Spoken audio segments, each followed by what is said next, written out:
Où est l'argent ? C'est le micro-podcast de yesasso.org, la plateforme qui aide les associations et entreprises de l'ESS à dénicher des sources de financement.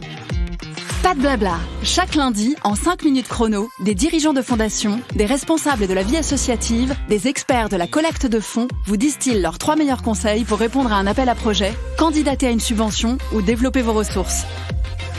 Épisode 7 avec Manuel. Bonjour, vous êtes bien sur le répondeur de yesasso.org. Pour laisser vos 3 conseils, c'est après le bip sonore.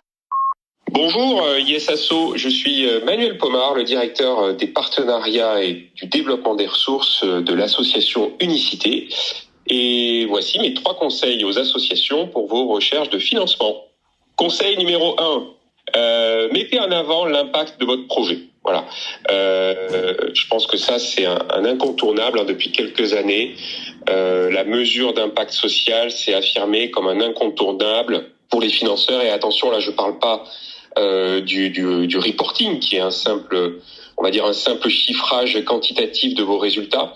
Je parle là de ce que vous avez réussi à changer concrètement dans la vie de vos bénéficiaires grâce à votre projet.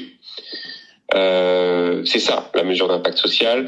Les financeurs, surtout les plus aguerris, sont d'autant plus enclins à vous faire confiance si vous êtes capable de démontrer que chaque euro qu'ils vont investir dans votre projet va garantir un vrai impact. Et si c'est un projet en lancement pour lequel vous n'avez pas de recul, mettez en avant ce que vous projetez de mesurer et de démontrer. Alors c'est un peu moins facile que si c'est un projet plus ancien, mais c'est l'intention de montrer que vous allez mesurer qui est importante. Par exemple, chez Unicité, nous mettons particulièrement en avant un chiffre, le fait que 79% des jeunes déclarent être confiants pour leur avenir à la fin de leur parcours Unicité, alors qu'ils n'étaient que 60% à l'être au début de leur parcours. Donc vous voyez bien que là, il y a une notion de progression, de changement de comportement. On est allé sonder nos bénéficiaires,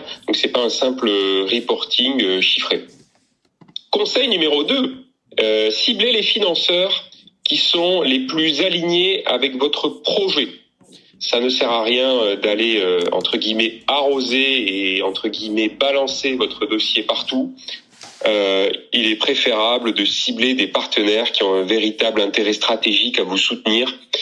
Et vous verrez que ces partenariats seront plus importants financièrement et surtout plus durables. Et c'est ça qu'on recherche tous, construire une relation durable avec un financeur, bien plus qu'une relation one-shot. Et ça, à mon sens, ça part vraiment d'un bon ciblage. Par exemple, vous pouvez utiliser ce qu'on appelle un mapping pour vous aider dans ce ciblage des financeurs. Un mapping que vous pouvez vous fabriquer vous-même en quelque sorte. Sinon, vous pouvez utiliser des bases de données, des bases de financeurs, à condition d'être exigeant sur les filtres que vous allez utiliser. Et vous pouvez par exemple utiliser une base comme Yesasso. Je dis ça, je dis rien. Voilà, ça peut paraître une évidence, mais plus on rentre précisément dans les critères des financeurs, plus on a de chances de succès. Ce qui implique de faire des choix et de pas hésiter à renoncer à une demande, même si on remplit la plupart des critères. Choisir de faire à fond une demande ciblée, c'est mieux que de choisir de faire à moitié une demande mal ciblée. Voilà, pour faire simple. Conseil numéro 3, qui rejoint cette notion de durabilité dans les partenariats et dans les de durée. Je conseille de présenter le développement de votre projet au moins sur 3 ans. Les financeurs, surtout les plus importants, ont besoin de se projeter dans une trajectoire, sauf si on recherche des fonds d'amorçage pour lancer un projet. Là, c'est un autre cas de figure. Mais par exemple, si on se met dans le cas d'un projet qui cherche à financer ce qu'on appelle son essaimage ou son passage à l'échelle, donc il sera indispensable de présenter les différentes étapes du projet et les besoins en financement pour chacune de ces étapes.